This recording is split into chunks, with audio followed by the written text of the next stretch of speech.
sollte einen tiefen Diener machen.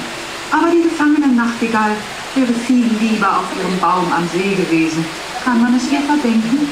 Eines Tages trat der kaiserliche Singmeister vor seinen allerhöchsten Herren und sagte: Darf ich, Eure Majestät, dieses unbedeutende Geschenk überreichen? Es war ein kleines Kunstwerk, das in Seide eingeschlagen war. Eine künstliche Nachtigall mit Edelsteinen besetzt. Wenn man ihn aufzog, konnte der Kunstvogel ein Lied singen, fast wie die echte Nachtigall.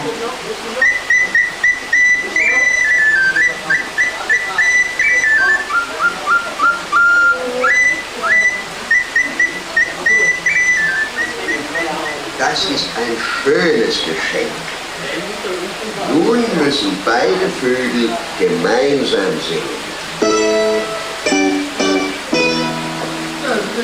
Übrigens wurde der Kaiser bald nach dieser Begebenheit krank.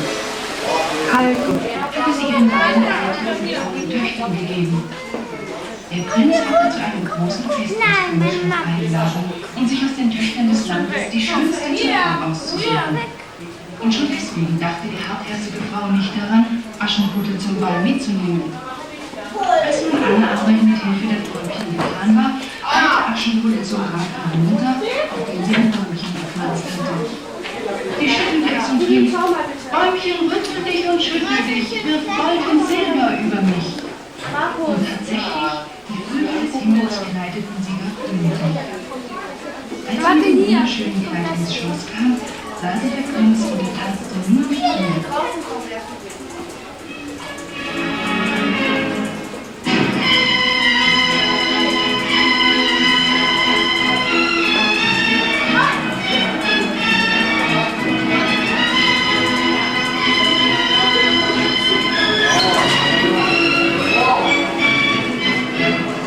Um 12 Uhr aber musste Aschenputtel das Zauberwerk zurückgeben. Und als die Glocke Mitternacht zu schlagen begann, rannte Aschenputtel so schnell sie konnte auf dem Schloss und verlor dabei ihren winzigen Schuh. Der Königssohn vermisste Aschenputtel sehr und er schickte Kundschafter mit dem winzigen Schuh ins Land, sie sollten Aschenputtel ausfindig machen.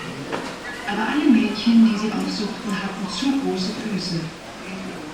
Die Stiefschwestern von Märchenwald, ihrer boshaften Mutter, die eine schlief als der Männerstab zeichnete die dreibelige Erbschaft, der älteste bekannte Besitz der Zweiten und tatsächlich den Vater.